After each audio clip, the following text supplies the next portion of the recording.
హైదరాబాద్లోని ఎల్బీనగర్ సింహపురి కాలనీలో చోటు చేసుకున్న వివాహిత ఆత్మహత్య కేసు ఓ మలుపు తిరిగింది. ఇది ఆత్మహత్య కాదని హత్య అని ఆమె తల్లిదండ్రులు ఆరోపిస్తున్నారు. భర్త, అత్త, మరిది కలిసి ఆమెను ఉరివేసి చంపేశారని అంటున్నారు. ఈ మేరకు ఎల్బీనగర్ పోలీసులకు ఫిర్యాదు చేశారు.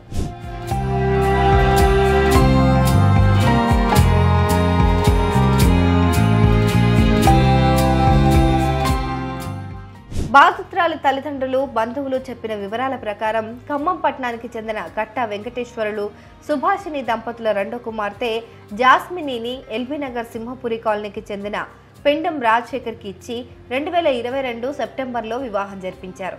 రాజశేఖర్ సాఫ్ట్వేర్ ఇంజనీర్, సింగపూర్ టౌన్షిప్లోని ఇన్ఫోసిస్ కంపెనీలో పనిచేస్తున్నాడు.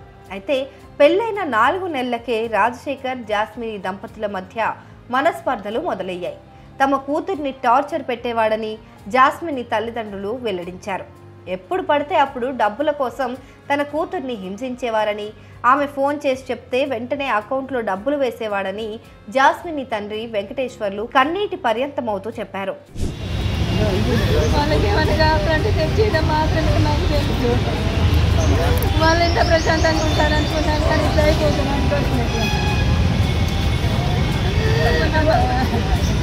వాళ్ళకెట్ట న్యాయం అవుతుందమ్మా. 2 ఏళ్ల క్రితం తన కూతుర్ని అల్లుడు విపరీతంగా కొట్టాడని, లేవలేని పరిస్థితిలో ఉన్న కూతుర్ని తామే హాస్పిటల్లో చేర్పించి వైద్యం చేయించామని జాస్మిని తల్లి సుభాషిని తెలిపారు. పెద్ద మనుషుల సమక్షంలో అనేక సార్లు పంచాయతీలు జరిగాయని, తనదే తప్పని రాజశేఖర్ ఒప్పుకోవడంతో పాటు మీ కూతుర్ని ఏమి చెయ్యం, బాగా చూసుకుంటామని చెప్పడంతోనే మళ్లీ పంపించామని చెప్పారు. ఈ ఏడాది జనవరిలో తన కూతుర్ని హైదరాబాద్ తీసుకొచ్చారని, అప్పటి నుంచి మళ్లీ టార్చర్ మొదలు పెట్టారని వాపోయారు. తమ కుమార్తెది సూసైడ్ అని పేపర్లో వచ్చిందని, కానీ అది సూసైడ్ కాదని, పక్కా ప్లాన్తో చేసిన మర్డర్ అని సుభాష్ని ఆరోపించారు. జాస్మిని తల్లిదండ్రుల ఫిర్యాదుతో కేసు నమోదు చేసుకున్న ఎల్బీనగర్ పోలీసులు ప్రస్తుతం దర్యాప్తు చేపట్టారు.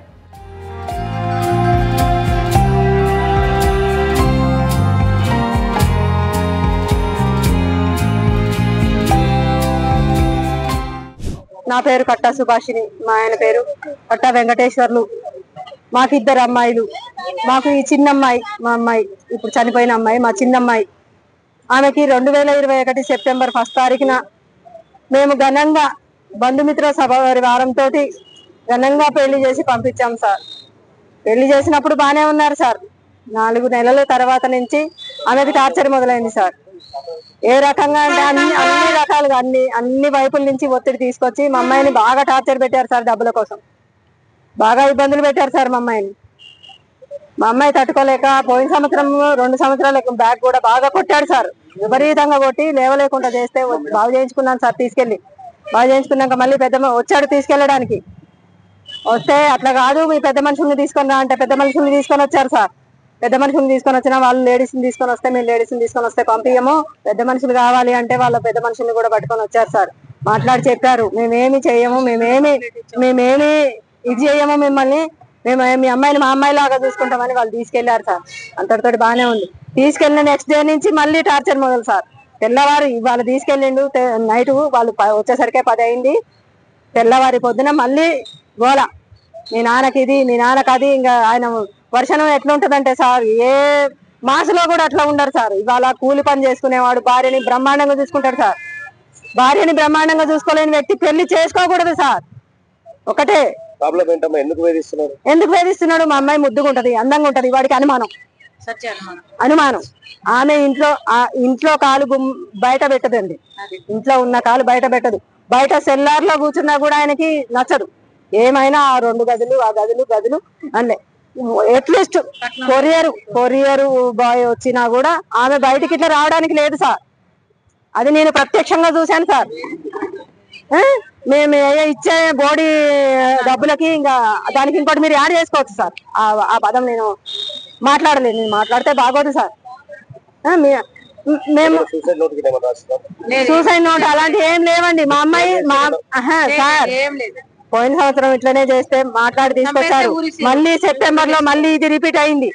మా అమ్మాయి గాయాలతో మా ఇంటికి వచ్చింది. మేము ఖమ్మం ఉమెన్ పోలీస్ లో మేము కేసు పెట్టాము. కేసు పెడితే వాళ్ళు అన్నారు కౌన్సిలింగ్ ఇస్తారమ్మా, 4 కౌన్సిలింగ్ ఇచ్చినాక అన్ని సర్దుకుంటే చూద్దాం, లేకుంటే లేదు అని చెప్పారు సార్. 4 సార్లు కౌన్సిలింగ్ చేశారు, పెద్ద మనుషులు తీసుకొని వచ్చారు, ఆలయాల పడి లేదు మేము ఏం కాదు అని చెప్పి ఇది చేశారు. 4 నెలల తర్వాత జనవరిలో తీసుకొచ్చారు సార్. జనవరిలో వచ్చిన కాడ నుంచి మళ్ళీ అది రిపీట్ సార్. అమ్మాయి మాకు చెప్పుకోలేక ఊకోలేక అందులో నరక యాతన అనిపించింది సార్. కానీ నిన్న మాత్రం అమ్మాయి సూసైడ్ అని పేపర్లో, ఈనాడు పేపర్లో ఇచ్చారు సార్. అది సూసైడ్ కాదు సార్, పక్కా ప్లాన్ తో చేసిన మర్డర్ సార్. అది వాళ్ళ ఫ్యామిలీ మెంబర్ కలిసి మా అమ్మాయి చచ్చిపోయేంత పిరికిది కాదు సార్. నా కూతురు ఏ సమస్య ఉన్నా తట్టుకొని నిలబడేయగలిగేంత ఉంది కాబట్టి 4 సంవత్సరాల నుంచి వాళ్ళు 3 సంవత్సరాల నుంచి అంత టార్చర్ చేస్తున్నా తట్టుకొని నిలబడగలిగింది సార్. మేము ఖమ్మం పిఎస్ లో మేము అయింది బట్ ఇలా కంప్లైంట్ ఇక్కడ ఇప్పుడు నిన్న చేసాం సార్. నిన్న కంప్లైంట్ ఇచ్చాము, వాళ్ళు అరెస్ట్ చేసినామా అంటున్నారు కానీ చేసింది మాకు చూపించట్లేదు సార్. మనుషుల్ని 2 తల్లి కొడుకు అయితే మా హ్యాండ్ ఓవర్ లోనే ఉన్నారు, ఇంకా మిగతా 3 మాత్రం లేరు సార్. మరి మా కూతురు ఆత్మకి శాంతి కలిగించేటట్టు చూడండి సార్. మీ జీవితాంతం మీకు మీ ఫోటోలు పెట్టుకొని నేను బతుకున్నంత కాలం మిమ్మల్ని పూజిస్తాను సార్. నా కూతురు మీ కూతురు లాంటిది అనుకోండి సార్. నా కూతుర్లో నేను అల్లారి ముగ్గురు పెంచుకున్నా సార్. నేను పిచ్చుక గుడ్లో పెంచుకున్నట్టు పెంచుకొని రాబందుకు వేసినట్టు వేసాను సార్. నా బాధను మీరు కొంచెం పట్టించుకోండి సార్. మీకు నమస్కారం సార్. మా అమ్మాయిని ఎల్బీ నగర్ వాస్తవ్యులైనటువంటి పెండెం గణేష్ కుమారుడైన పెండెం రాజశేఖర్ గారికి 1 సెప్టెంబర్ 2021 ఇచ్చి మ్యారేజ్ చేయడం జరిగింది. ఒక 3-4 నెలలు మాత్రమే వారు కాపురాన్ని సవ్యంగా కొనసాగించారు. ఆ తదనంతరం అనేకమైనటువంటి ఇబ్బందులకు మా అమ్మాయిని గురి చేయడం, మా అమ్మాయిని మాటికి డబ్బులు అడగటం, మా అమ్మాయి నాకు ఫోన్ చేసి డబ్బులు పంపించి డాడీ నన్ను కొడుతున్నాడు అని చెప్పేసి తను బాధపడటం, నేను పంపేయటం ఇలా జరిగింది. తర్వాత కేసు మా అమ్మాయిని ఫస్ట్ 2024 జూన్లో కొట్టి పంపిస్తే మా అమ్మాయి ఇంటికి వచ్చిన తర్వాత ఇంట్లో అప్పుడు మాది ఇల్లు మునిగిపోయింది సార్. యాక్చువల్గా మా ఇల్లు మునిగిపోయింది మొత్తం ఫ్లడ్కి. ఆ సందర్భంగా మా అమ్మాయి మా ఇంట్లోనే ఉన్నది. తర్వాత 4 రోజులు అయిన తర్వాత పెద్ద మనుషులకు కాల్ చేసి చెప్తే వాళ్ళు వచ్చారు. 4 సార్లు వచ్చారు. వాళ్ళ సమక్షంలో పరిష్కారం చేసుకుని పంపించామండి. 4 సార్లు వాళ్ళు వచ్చారు, 4 సార్లు పరిష్కారం చేసుకుని పంపించాం. మళ్ళీ తదనంతరం మా అమ్మాయిని విపరీతంగా తీసుకెళ్లిన తర్వాత ఒక 15 రోజుల తర్వాత మా అమ్మాయిని విపరీతంగా కొట్టడం జరిగింది. ఆ గాయాలు కూడా ఉన్నాయి, సెల్లో ఉన్నాయి. ఆ రికార్డ్స్ అన్ని కూడా పెట్టినటువంటి మెసేజ్లు ఏమున్నాయో ఆ మెసేజ్లు అవన్నీ ఉన్నాయి. మాటికి డబ్బులు అడగటం, మాటికి కొట్టడం, ఈ విధంగా జరుగుతున్న సందర్భంలో అమ్మాయి మళ్ళీ రెండవసారి 17 సెప్టెంబర్ 2025 మా ఇంటికి వచ్చింది. 2024 మా ఇంటికి వచ్చింది. ఆ ఇంటికి వచ్చిన తెల్లారే మళ్ళీ పోలీస్ స్టేషన్కి, ఖమ్మం మహిళా పోలీస్ స్టేషన్కి వెళ్ళి కేసు నమోదు కేసు పిటిషన్ ఇవ్వడం జరిగింది. అక్టోబర్ 17న మనం కేసు పిటిషన్ ఇవ్వడం జరిగింది. ఆ పిటిషన్ ఇచ్చిన తర్వాత కూడా 4 సార్లు వాళ్ళు పోలీస్ వాళ్ళు మహిళా పోలీస్ స్టేషన్ వాళ్ళు కౌన్సిలింగ్ చేసి మంచిగా ఉండాలని చెప్పారు. అయినా తదనంతరం మళ్ళీ వాళ్ళ మా పెద్ద మనుషులు కలిసి కూర్చొని 4-5 సార్లు కూర్చొని పరిష్కారాలు చేసుకోవడం జరిగింది, మాట్లాడి పంపించడం జరిగింది. అయినా 3 నెలలు పంపించి 3 నెలలు అవుతుందండి. 3 నెలలకి ఇటువంటి పరిస్థితి వచ్చింది మాకు. తర్వాత తదనంతరం కాల్ ఏం చేయలేదు. మొన్న కూడా పోయిన మంగళవారం రోజున నాకు కాల్ చేసి మా అమ్మాయి ఒక 25,000 పంపించిన డాడీ, అర్జెంటు నన్ను ఇబ్బంది పెడుతున్నాడు డాడీ అని అంటే 25,000 కూడా పంపించాను. ఇక పంపించినాక మొన్న అంటే మంగళవారం 6వ తారీఖు మే మంగళవారం 2025 పంపించాను. పంపించిన తర్వాత ఇక ఆమె లాస్ట్ ఇక్కడికి వచ్చాం. మొన్న మా మిస్సెస్ 11:04 మా అమ్మాయి కాల్ చేయడం జరిగింది. ఆ కాల్ చేసిన సందర్భంలో అమ్మాయి ఫోన్ ఎత్తలేదు. ఎప్పుడైనా కాల్ చేసినప్పుడు అమ్మాయి 15 నిమిషాలు వెయిట్ చేసి అయినా సరే తర్వాత కాల్ చేసి వాళ్ళ అమ్మగారితో మాట్లాడుతుంది. కానీ అట్లా చేయలేదు. అంటే మేము అనుకోవటం మా ఎక్స్పెక్టేషన్ అమ్మాయి 11 గంటలకే జరిగిపోయిందని మేము భావిస్తున్నాం. ఆ కుటుంబ సభ్యులందరూ కూడా అందరూ కలిసి వాళ్ళ ఆడబిడ్డ ప్లస్ భర్త, వాళ్ళ పిల్లలు అందరూ కూడా 24 గంటలు ఇక్కడే ఉండేవాళ్ళు, ఇక్కడే ఉండటం జరుగుతూ ఉండేది. మరి వాళ్ళు ఈ అత్త అందరూ కలిసే, తమ్ముడు అందరూ కలిసే అమ్మాయిని చంపినట్టుగా నాకు అనిపిస్తా ఉంది. అల్లుడు సాఫ్ట్వేర్ ఇంజనీర్ అండి, ఇన్ఫోసిస్ కంపెనీ సింగపూర్ టౌన్షిప్ లో చేస్తాడు. తమ్ముడేమో ఎలక్ట్రికల్ జాబ్, వాళ్ళ నాన్నగారి జాబు ఆయనకి ఇచ్చారు, ఎలక్ట్రికల్ జాబ్ చేస్తారు, ఎలక్ట్రిషియన్ డిపార్ట్మెంట్ లో చేస్తారండి.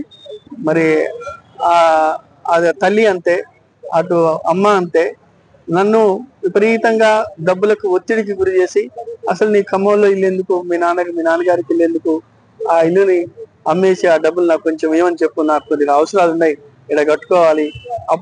తాగుతాడు సార్, బాగానే తాగుతాడు, అప్పుడప్పుడు తాగుతాడు, తాగి విపరీతంగా పట్టడం చేయడం జరుగుతూ ఉంది.